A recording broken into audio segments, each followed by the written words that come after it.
Clara stood in the modest kitchen of her countryside home, her hands resting gently on the curve of her pregnant belly, where her baby stirred with soft kicks. At 7 months along, she carried a quiet hope, despite the growing shadows in her marriage. The scent of fresh bread filled the air, a ritual she clung to in the lonely hours when her husband, Daniel, was absent. 3 years ago, when they married, Daniel's warm smile and promises of a simple, happy life had felt like a vow etched in stone. But now his smiles were scarce, replaced by curt excuses about late nights at the lumberyard. "Work's tough," he'd say, his eyes avoiding hers. Clara, trusting and steadfast, accepted his words, pouring her love into preparing for their child.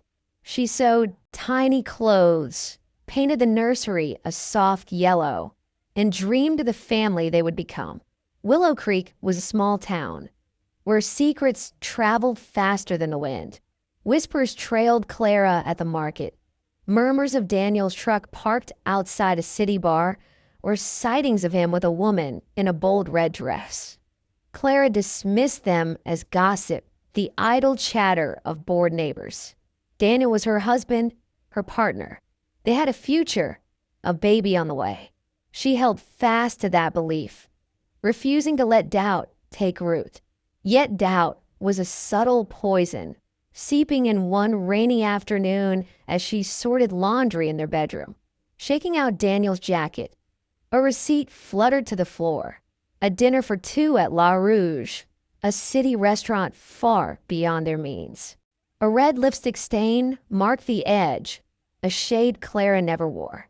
Her heart pounded, but she tucked the receipt away, convincing herself it was a misunderstanding. A client, perhaps. A business dinner. She wasn't the kind of wife to accuse without proof. That evening, Daniel returned home late, his boots leaving muddy tracks on the floor Clara had scrubbed that morning. "Long day," he muttered, grabbing a beer and barely glancing at her. Clara stirred soup at the stove, her voice trembling as she asked about his day. He grunted, mentioning a delayed shipment, but his eyes darted away and the lie hung heavy in the air. Clara wanted to confront him, to demand the truth about the receipt, but fear held her back.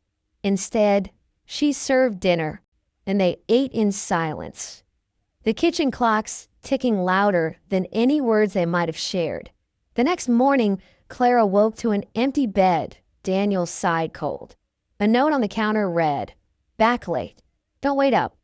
Her stomach churned, not just from the baby's movements, but from a growing dread she could no longer ignore. She needed answers, even if they shattered her. Pulling on her coat, she drove to the lumberyard, her hands shaking on the wheel. The yard was quiet, the foreman puzzled when she asked for Daniel. "He didn't show today," he said. "Said he had personal business." The word stung, and Clara drove home, the receipt burning a hole in her pocket. She spent the day in a daze, cleaning, folding baby clothes, anything to keep her hands busy while her mind raced. By evening, she was unraveling, pacing the living room when headlights swept across the windows. Daniel's truck pulled into the driveway, but he wasn't alone. A woman stepped out, her red dress clinging to her curves, her dark hair tossed with a laugh. Daniel's arm slid around her waist as they stumbled toward the house, oblivious to the world. Clara stood frozen, her hands pressed to her belly as if to shield her baby from the truth. The door swung open, and Daniel stopped short, his face hardening at the sight of Clara. The woman, Vanessa, Clara would later learn, smirked, her lipstick a perfect match for the receipt stain. "What's this?" Clara whispered, her voice breaking. Daniel's expression was cold, devoid of the man who'd once vowed to love her forever. "It's over, Clara," he said. "I'm done pretending. Vanessa's who I want. You and that kid are just baggage." The word struck like a blade, stealing her breath. Vanessa's laugh was sharp, cruel, and Daniel didn't flinch. "Pack your things and go," he ordered. "This isn't your home anymore." Clara's world crumbled. She tried to pack, to hold onto some shred of dignity, but Daniel grabbed her suitcase, dumping its contents into the mud outside. "You get nothing," he spat, as Vanessa clung to his arm, whispering something that made him laugh. Clara sank to her knees, tears streaming down her face, her clothes scattered around her like the wreckage of her life. The rain had stopped, but the ground was cold, and the night swallowed her whole. She knelt there, broken, as Daniel and Vanessa retreated inside, their laughter echoing like a taunt. A neighbor, old Mrs. Harrow, must have seen the scene, for she appeared with a blanket, her voice gentle as she helped Clara to her feet. "Come, child," she said, guiding her to her porch. Clara was numb, her body moving while her heart remained in the dirt. Mrs. Harrow gave her tea, a place to sleep, and in the morning pressed a wad of cash in her hands. "You're stronger than you know," she said. "Go somewhere new. Start over." Clara wanted to believe her, but strength felt impossible. She took the money, boarded a bus to the city, and checked into a cheap motel that reeked of stale smoke. That first night, she lay awake, her hands on her belly, whispering to her unborn child. "We'll be okay," she said, though the words felt hollow. Daniel's voice haunted her, baggage, burden. She'd given him everything, and he'd discarded her like trash. The pain was a living thing, clawing at her, but beneath it, a spark of anger flickered. Anger at Daniel, at his betrayal, and at herself for being so blind. She let him define her worth, but no longer. The city was a beast, loud and relentless, but it offered a fresh start. Clara found work cleaning houses, her pregnancy slowing her but not stopping her. The job was grueling, her body aching as she scrubbed floors, but each dollar earned was a step toward independence.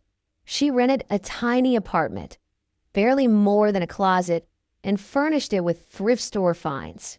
The nursery was a corner with a crib she painted herself, the yellow paint a defiant nod to the dreams she refused to abandon. Her daughter, Lily, was born on a cold February morning, her cries piercing the sterile hospital room. Clara held her, overwhelmed by a love so fierce it frightened her. Lily was perfect, with tiny fists and eyes that seemed to see everything. But she was also a reminder of Daniel, and that pain lingered. Clara heard nothing from him. No call, no letter. Part of her was grateful. He didn't deserve Lily, but another part mourned the family that might have been. Months turned into years, and Clara built a fragile but steady life. She made friends, Maria, a fellow cleaner with a laugh that banished shadows, and Tom, a diner owner who slipped extra food into her bags. They became her family, helping her heal. But the past wasn't finished with her. One day, pushing Lily's stroller through a park, Clara saw Daniel's face on a billboard, smiling in a suit, advertising a real estate venture. Her stomach twisted. He climbed the ladder while she'd scraped by. The anger she'd buried surged, but so did a new determination. He didn't get to win. Clara enrolled in night classes, studying bookkeeping. It was exhausting, balancing Lily and work, but she excelled with numbers, driven by the dream of stability. 2 years later, she earned a certificate and a job at a small accounting firm. It wasn't glamorous, but it was hers, and for the first time, she felt proud. Lily thrived, her giggles filling their apartment, and Clara began to rediscover her own strength. Then came a shock. Clara was at the office, reconciling accounts, when a new client walked in, Vanessa. She didn't recognize Clara at first, her eyes skimming over her as if she were invisible. But Clara knew her instantly. The same red lipstick, the same smug tilt to her mouth. Vanessa was there to discuss a property deal, her voice dripping with confidence. Clara remained professional, her hands steady as she took notes, but her heart raced. When Vanessa mentioned Daniel, casually dismissing him, Clara froze.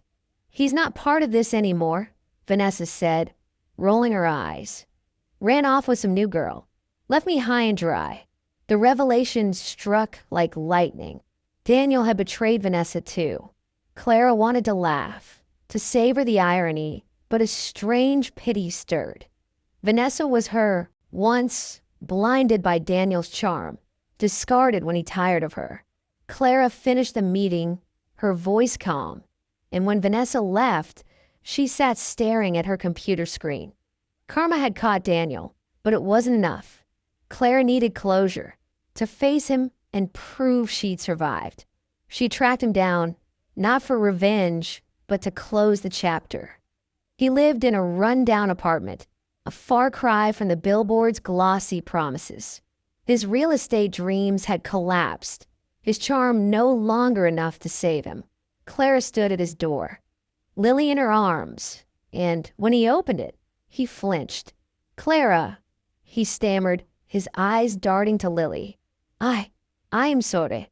Clara looked at him, the man who'd shattered her, and felt nothing. No love. No hate, just pity. "You don't get to be sorry," she said.